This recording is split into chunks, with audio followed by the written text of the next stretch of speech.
Hello, बच्चों. Let's read the question.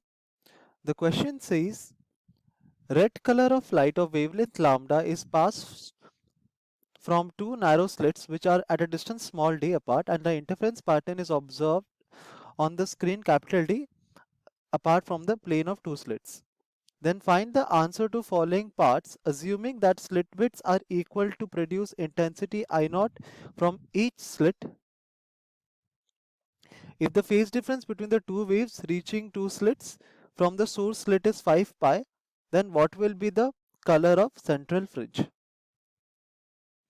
तो question में हमें बेसिकली एक यंग्स डबल स्लिट एक्सपेरिमेंट, जिसे हम YDSC सेटअप भी कहते हैं, एक्सपेरिमेंटल सेटअप दिया गया, और इस क्वेश्चन को सॉल्व करने के लिए हम जो की कॉन्सेप्ट्स यूज करेंगे, तो पहला होगा कि the relation between intensity of interference pattern. तो यहाँ पर लिख सकते हैं relation between intensity of interference pattern.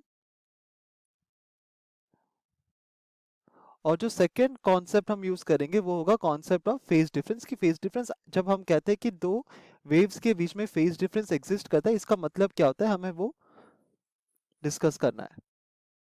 तो पहले हम स्टार्ट करते हैं कि क्वेश्चन में हमें दिया क्या गया. तो क्वेश्चन के हिसाब से हमारे पास एक बोर्ड है जिसमें दो नैरो स्लिट्स है. तो हम ऐसे ड्रॉ कर सकते हैं, ये है S1 और ये है S2. तो S1 और S2 यहाँ पर दो नैरो स्लिट्स हैं, और इन दोनों के स्लिट्स के बीच में डिस्टेंस जो है स्मॉल d है.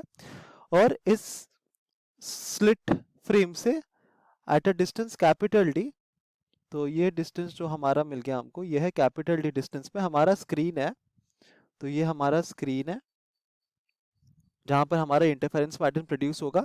ठीक है. अब क्वेश्चन में कहा गया है कि red colour of wavelength lambda, तो जो इनकमिंग लाइट वेव है वो रेड कलर की है और उसका वेवलेंथ है लैम्डा. और दोनों हर ये कहा गया है कि दोनों जो लाइट वेव्स है उनके इंटेंसिटीज हमको दिए गए हैं. सो स्लिट S1 से जो लाइट आएगा उसका इंटेंसिटी है I नॉट. S2 से भी जो लाइट वेव आएगा उसका इंटेंसिटी हमको I नॉट दिया गया है, जिसके वजह से ये दोनों इंटरफेयर करेंगे यहाँ पर और हमारा एक इंटरफेरेंस पैटर्न प्रोड्यूस होगा. ठीक है. तो इंटरफेयर करने का मतलब होता है कि, तो हम पहले ये भी डिस्कस करते हैं कि इंटरफेरेंस का मतलब क्या होता है. यहाँ पर इंटरफेरेंस का मतलब कि अगर हमारे पास दो लाइट वेव्स आ रहे हैं एक पर्टिकुलर पॉइंट पे, एट पॉइंट ए अगर दो लाइट वेव्स हमारे मीट करते हैं, तो अगर इन दोनों के बीच में कंस्ट्रक्टिव इंटरफेरेंस हो रहा है, इसका मतलब है कि दोनों एक दूसरे को ऐड हो जाए. तो ये दोनों लाइट वेव्स आ रहे हैं एट पॉइंट ए, ये मीट कर रहे हैं, तो जो फाइनल वेव हमारा प्रोड्यूस होगा उसका जो एम्पलीट्यूड होगा वो इंडिविजुअल एम्पलीट्यूड का सम होगा. तो ये होता है कंस्ट्रक्टिव इंटरफेरेंस. कंस्ट्रक्टिवली इंटरफेयर करना, एक दूसरे के साथ जुड़ जाना. और वैसे ही अगर दो लाइट वेव्स एक पर्टिकुलर पॉइंट पे आके इंटरफेयर कर रहे हैं, और अगर ये इंटरफेरेंस हमारा डिस्ट्रक्टिव इन नेचर है, तो by the name itself destructive मतलब वो डिस्ट्रक्ट हो जाते हैं, तो हमारा जो आउटपुट वेव होगा उसका एम्पलीट्यूड इन दोनों का डिफरेंस ऑफ इंडिविजुअल एम्पलीट्यूड होगा. तो ये होता है इंटरफेरेंस होना. तो ये दोनों लाइट वेव्स अब यहाँ से आ रहे हैं जिनके इंटेंसिटीज हमको दिए गए I नॉट I नॉट. तो ऑब्वियसली जब एक पर्टिकुलर सेंट्रल पॉइंट पे आके वो मीट करेंगे, तो यहाँ पर एक इन दोनों के मीटिंग के वजह से इधर वो कंस्ट्रक्टिवली इंटरफेयर करेंगे या डिस्ट्रक्टिवली इंटरफेयर करेंगे, और हमारे पॉइंट ए पे एक एक पर्टिकुलर कलर आएगा. तो हमें वो कलर ऑफ द फ्रिंज निकालना है. तो जो सेंट्रल पॉइंट पे हमारा जो कलर फॉर्म्ड होगा वो एक्चुअली रिलेटेड होता है to the intensity of the final wave. Intensity of the final wave.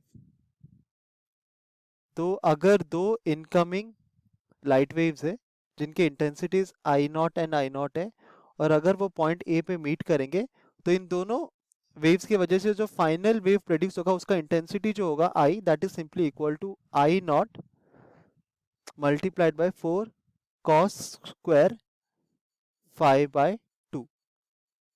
ये होता है final intensity of the output wave. और यहाँ पे phi जो होता है वो होता है दोनों इनकमिंग लाइट वेव के बीच का फेज डिफरेंस.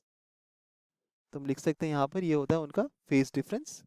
फेज डिफरेंस क्या होता है कि अगर हमारे पास एक वेव है और हमारे पास एक और वेव है, तो ये दोनों वेव्स एक दूसरे से कितना एंगल से आगे बढ़ रहे हैं, the total amount of angle by which one wave lags behind or succeeds a given wave is called the phase difference. तो एक वेव दूसरे वेव से कितना पीछे है कि कितना आगे है, वो कितने एंगल से पीछे कि कितने एंगल से आगे है, उसको हम कहते हैं फेज डिफरेंस. और for the given question phase difference दिया गया है 5 टू बी इक्वल टू 5 पाई. ये है phase difference between the two incoming light waves. तो इसको यूज करके हम कह सकते हैं कि हमारा जो सेंट्रल फ्रिंज जो होगा उसका इंटेंसिटी कितना होगा, I is equal to 4I0 multiplied by cos square phi यहाँ pi 5 pi, so 5 pi by 2. तो that is 4I0 multiplied by cos 5 pi by 2 multiplied by cos 5 pi by 2 and this are both equal to 0. तो हमको क्या मिलेगा, जो final intensity मिलेगा वो होगा 0. तो हमारा सेंट्रल पॉइंट ए में जो लाइट वेव हमारा आएगा, जो फाइनल लाइट वेव हमारा प्रोड्यूस होगा, उसका इंटेंसिटी हमने फाइंड आउट किया, वो कितना होता है, इक्वल टू 0. इंटेंसिटी 0 होने का मतलब होता है कि there is no light, there is no light.